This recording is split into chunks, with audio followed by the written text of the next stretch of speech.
Pemirsa, tak bisa dipungkiri aura kapitalisme pendidikan tinggi kini menyeruak usai kampus negeri berganti status menjadi perguruan tinggi berbadan hukum atau PTNBH. Dan akhirnya polemik kenaikan uang kuliah tinggi atau UKT tak kunjung selesai. Kita akan membahasnya bersama dengan Koordinator Forum Advokasi 2024 UGM Rio Putra Dewanto. Kemudian ada anggota DPR Komisi 10 Andreas Hugo Pareira dan pengamat kebijakan pendidikan Prof. Cecep Darmawan. Selamat pagi Prof. Cecep, selamat pagi Pak Andreas, selamat pagi Mas Rio. Ya, selamat pagi. Selamat pagi semuanya. Baik, terima kasih telah bergabung bersama kami. Mungkin saya mau ke Mas Rio dulu.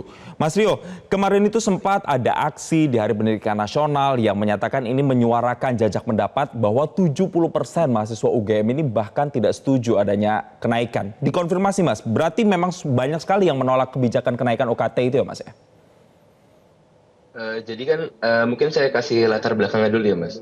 Nah jadi di mahasiswa UGM angkatan 2023 itu ada sistem baru Mas dari UKT di UGM. Nah jadi UKT UGM itu di tahun 2022 itu tadinya 8 golongan Mas. Nah tapi di tahun 2023 itu menjadi 5 golongan. Nah di mana dari hasil yang kami temukan itu gapnya itu semakin jauh Mas. Mungkin saya ambil contoh di FK. Jadi di FK itu kami kan dibaginya ada subsidi 100%, subsidi 75%, subsidi 50%, subsidi 25%, dan pendidikan unggul. Itu yang subsidi 0%. Nah, buat teman-teman yang subsidi 100%, itu dia di angka 0 rupiah. Nah, namun di subsidi 75%, itu langsung naik ke 7,5. Lalu di subsidi 50% itu langsung 15. Subsidi 75 itu langsung 22,5 juta. Lalu di pendidikan unggul itu langsung 30 juta. Jadi gapnya itu lumayan jauh Mas. Dan memang dari hasil survei yang kami temukan, dari 722 responden, itu sebanyak 70,7% itu mengalami keberatan dengan UKT di UGM.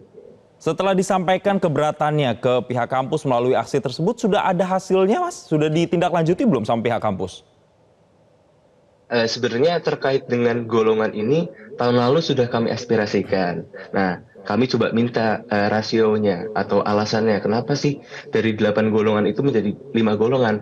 Apa yang menjadi motifnya? Apakah dengan PTN dengan yang statusnya menjadi PTNBH ini membutuhkan dana lagi sehingga UKT ini harus diatur sehingga lebih menguntungkan PTN-nya ataupun alasan lain.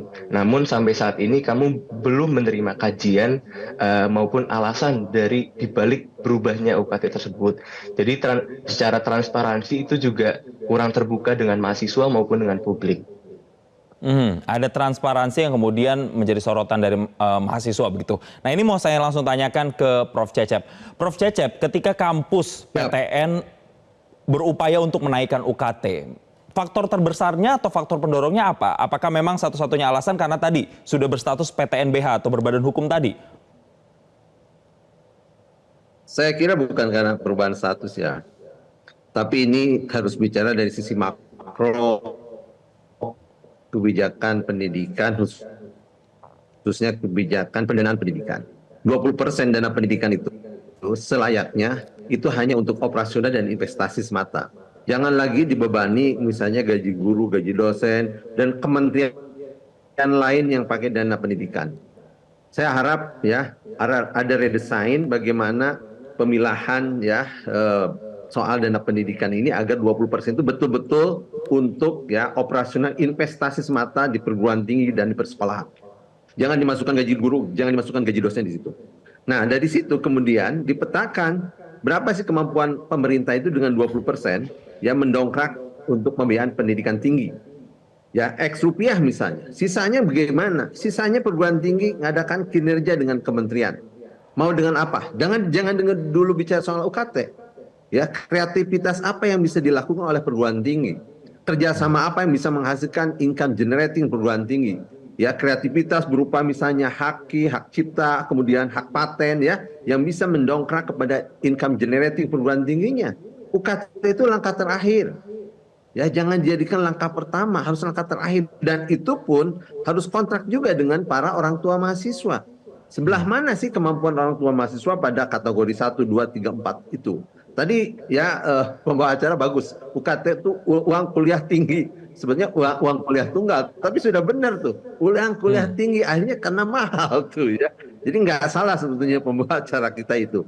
Nah itu ya poinnya, bahwa harus dibuka secara lebar bagaimana grand design-nya. Yang kedua yang penting lagi adalah soal keterbukaan tadi, transparansi. Jadi perguruan tinggi jangan sampai gaji rektornya yang tinggi, gaji wakil rektornya tinggi, dosennya hanya kecil-kecil. Cek, kalau perlu KPK masuk ke perguruan tinggi itu.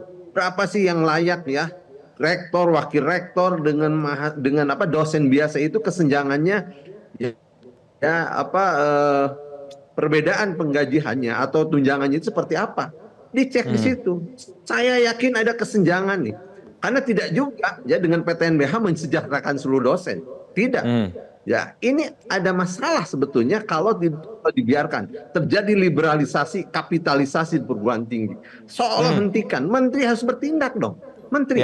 Ya, kalau tidak presiden langsung tindak, berhentikan tuh UKT mahal. Saya kira itu dulu.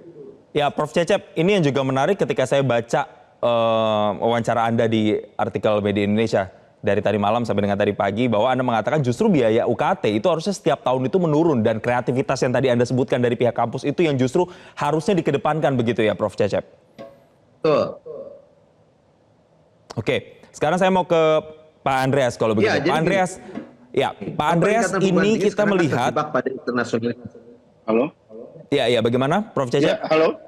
Ya, silakan Prof. Cecep. Ya, betul. Jadi kita terjebak pada internasionalisasi sehingga semua dia diderek untuk internasionalisasi termasuk soal jurnal dan segala macam.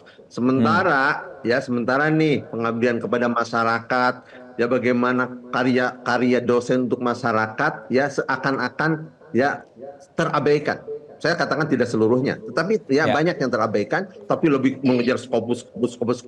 Sehingga apa tadi? Harusnya kementerian itu melihat ya indeks kenaikan kreativitas perguruan tinggi itu kemudian di status BHMN atau PTNBH itu ya itu ada karena kreativitas, bukan karena internasionalisasi. Sehingga nanti UKT-nya bisa turun gitu ya. UKT turun ya income generating naik. Itu perguruan tinggi yang hebat, bukan UKT naik ya kinerja turun. Nah, itu harusnya kena sanksi perguruan tinggi kayak gitu. Baik. Sekarang saya mau ke Pak Andreas. Dari Komisi 10 ini kan informasinya pernah sebenarnya memanggil dari pihak Kemendikbudristek membahas soal kenaikan uang kuliah tunggal atau uang kuliah tinggi tadi dalam tanda kutip. Apa sebenarnya rekomendasi yang waktu itu disampaikan dari DPR ke Kemendikbudristek dan apakah berjalan atau tidak sebenarnya, Pak Andreas?